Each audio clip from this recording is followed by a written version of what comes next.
Good morning. This week I've come over to the Yorkshire Dales to take on a mountain I've waited a long time to climb. As well as being on my bucket list, it also has one of the best names of all the English mountains, Wild Boar Fell. I'm going to do it over a 7.5 mile circular route from Aisgill. And although it's a little bit shorter than some of the routes I've did in previous weeks, it's by no means easy or straightforward. The navigation over here is notoriously difficult. It's that remote that some of the paths are non-existent. I'm out by myself today, so I'm going to have to pay special attention to my GPS, make sure I don't come off that line. Not only that, but this area is renowned for its boggy, waterlogged terrain, and after the bad weather we've had over the bank holiday weekend, it's going to slow me down massively and make getting up this thing very difficult. Our start point for this route was a bit of off-road parking back up there, and what I've did is I've come back down the road I've drove up, turned left and making my way up this waterfall here towards Aisgill Viaduct.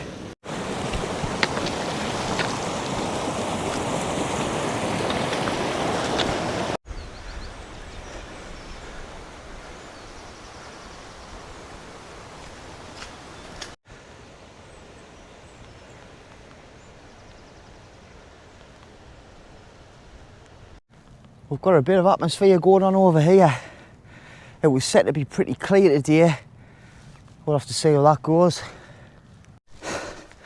10 minutes in, and I'm telling you now, this is a horrible, horrible route. There's no path at all. Essentially what you're climbing is just sheep tracks. It's steep. The terrain is horrendous. So boggy. So I think we need to be the other side of this wall. I don't know whether to try and chance jumping over that crate or head a little bit further up, see if there's a gap. So this is what we're going through. Horrendous.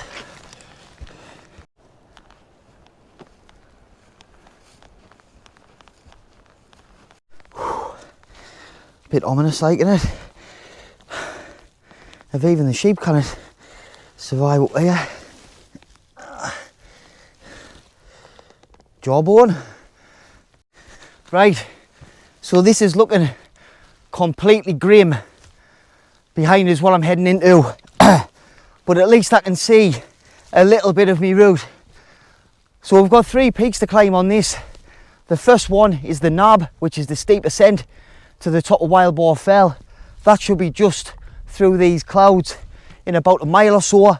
And then we've got the main top, Wild Boar Fell, and I'm pretty sure that behind us there with the multiple summit cairns is Swarth Fell, so that should be the last one on my route. I'm not sure if we continue on down that region up another or we just circle back on ourselves. All you can do is just go off the weather forecast, you know, and sometimes it's wrong more often than not. Navigating this is a complete nightmare. The route is probably the most DIY piece of bodge crap I've seen in my life. So the path I was on had us going towards there, but the GPS is telling us I need to head off to the left. I'm glad the visibility isn't totally clogged in, because without GPS you'll be in the shit up here, like, without a doubt. And another thing you've got to be wary of is there's just holes all over. You can see this one here has been fenced off because it's absolutely massive. There's the one there that hasn't been fenced off. So you're coming off paths and you're trying to navigate big holes. Here's the one here. I mean, the earth's just fell in on itself. Huge craters. Mental. Some water running down this one. That's deep. God knows how far that one drops. And we've got some other ones here. Let's have a look at that one. That looks pretty naughty, that. Insane. Insane. I think I can just see a path up ahead. That was horrendous, that. I've came through that waist high grass there and I was terrified in case I just stepped into a giant crevasse or something. I've got no phone signal either. What am I doing? This is ridiculous. I am so far off course. I can't even see the path on my watch. I need to be back down there. But it was that sketchy that I just wanted to get to a higher position. I can see the knob. That's the knob there. Just poking through. That's good crack. So I might keep off this path and I might just make like a beeline towards that, because I'm not kidding you here. Whoever's made this route wants the teeth knocking out. I shouldn't be far off meeting up with a proper path. But you can just see here our first proper view of the knob. Steep old bitch. I couldn't care less as long as I get off this horrible flipping marshland. Look at this, man. Just giant holes everywhere. Where is this path? Is that it there? Oh, he's back on course. Thank the friggin' Lord. So we're heading off to the right. At least we're on solid ground. I don't know if that's the route up. Take us back on ourselves towards the knob in there. Wild Boar Fell. Look at that spot. Might get over there and see if we can have a look down that. What a lovely little chill spot this is. I'm going to have 5 minutes because that killed me. That is a sight for sore eyes. Here we go, now we're climbing. Wild Boar Fell gets its name from the fact that back in the day there used to be wild boar all over this area, right up until they were hunted to extinction in this country in the 12 or 1300s.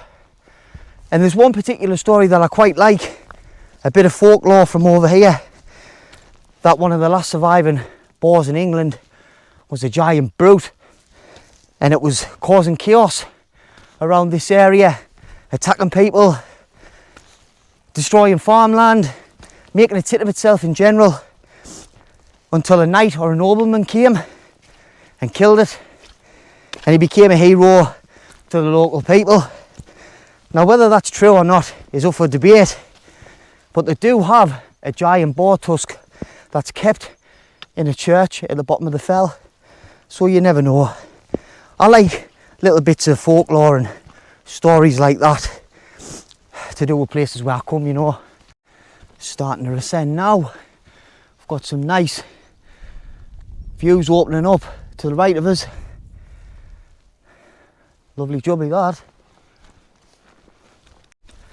Not too far off 2,000 feet now. And into the abyss we go. I've got a tiny glimpse of views just breaking through here. And that looks lovely, even though it's clogged in. That looks absolutely brilliant, that. So I can just see the first peak of the day clearly now. And this is, oh my God, I've just turned around there, we've got views. What a surprise, I like that. Mint, we might be on for something. Yep, so this is the knob here. That's that steep ridge we were looking at from the bottom. And I've got about 300 foot left to climb. So we're nearly there. How long will the views last though? That's the question, because it's coming back in here. But it looks clear as day. I think that's the Aisgills and that over there. An area I haven't been before.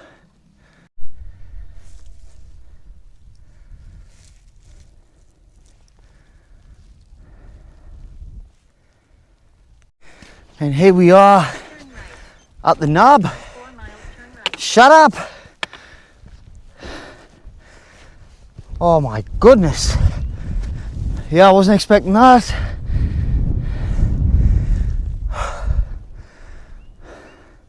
This is the ridge we've come up. And that is lovely. Lovely. It's the same height as Wild Boar Fell. So I'll do the Ordnance Survey trig point malarkey when I get to the main top a little bit further on. But we'll have a look at this. Yeah, so this is the top of the steep ridge I was looking at. Christ, this rock's slippy as well, man. I need to be very careful here. Do not want to fall down this.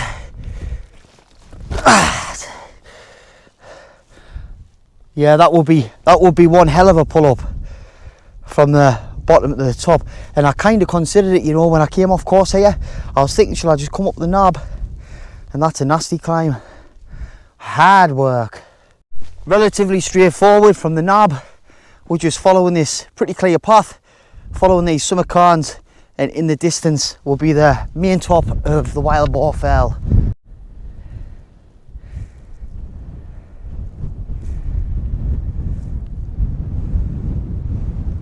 There it is, just up in the distance, Wild Boar Fell summit.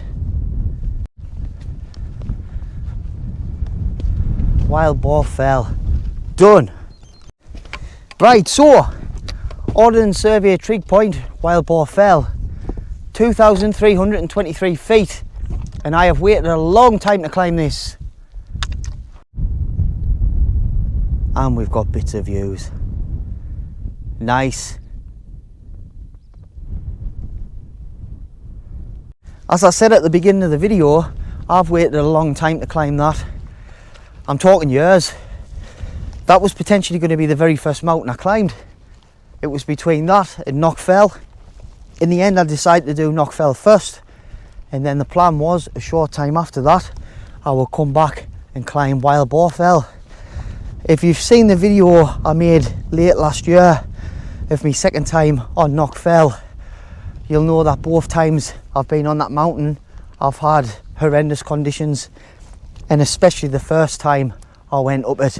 I'd only been walking a very short time and it knocked us down a peg or two. It made us realise that I was nowhere near fit enough or confident enough to be up at that elevation in good conditions, never mind bad conditions.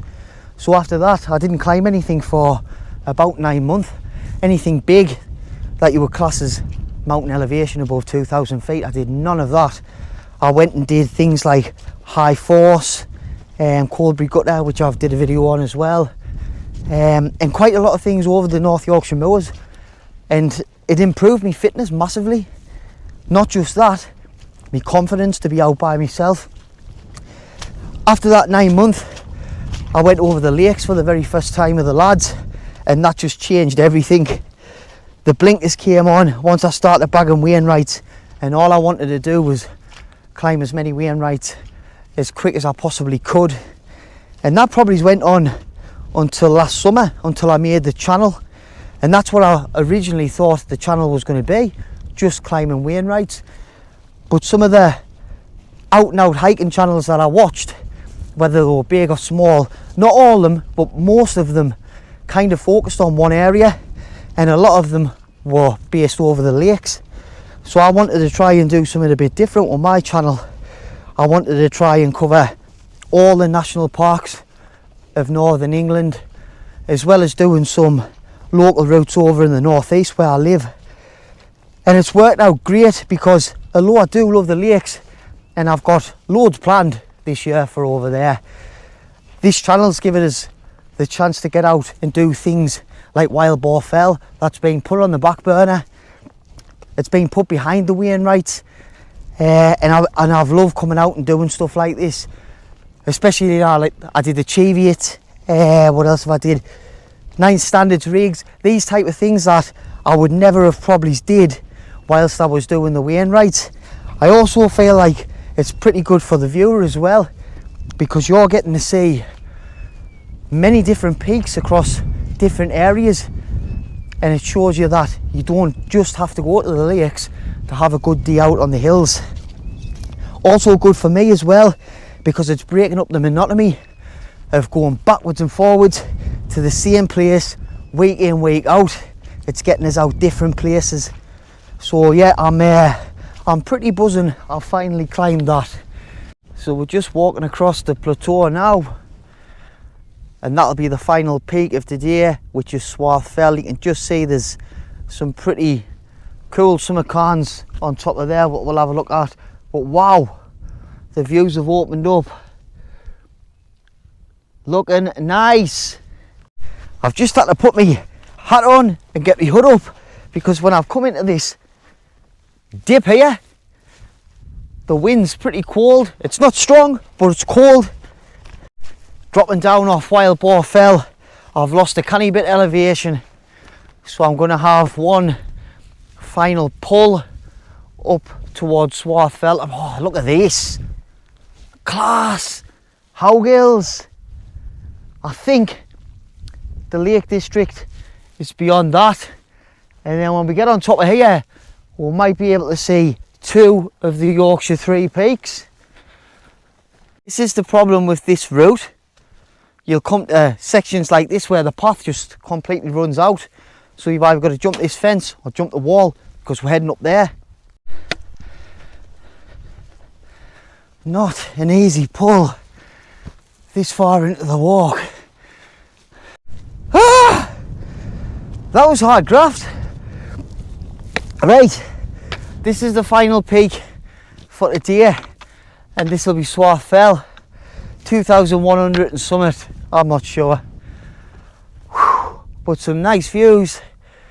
I think these two in the crag over here, I think that's potentially Whernside and Engelborough, is that how you pronounce it? Two of the three Yorkshire Three Peaks. And we've got views for days. Lovely. So that's the route we've took. We've come along there. That's Wild Boar Fell there. We've followed it along, down, long way. I'll eat my hat if this is 7.5 miles. Similar to Wild Boar Fell, once you come down off Swarth Fell, it goes on for a bit. Eventually, hopefully over this little hump here, we'll take a left and start descending. I've been looking for these summit cairns, a group of summit cairns, and when I'm looking back, shut up! When I'm looking back towards Wild Boar Fell, I can see them, and I've completely missed them. Never mind, I'm not going back now. Fairly steep descent to contend with now. I think, is that the viaduct? That's potentially the viaduct, because that'll be our route we took up there, horseshoe round. My car's got to be somewhere on this road. Get up! I hate coming down friggin' mountains.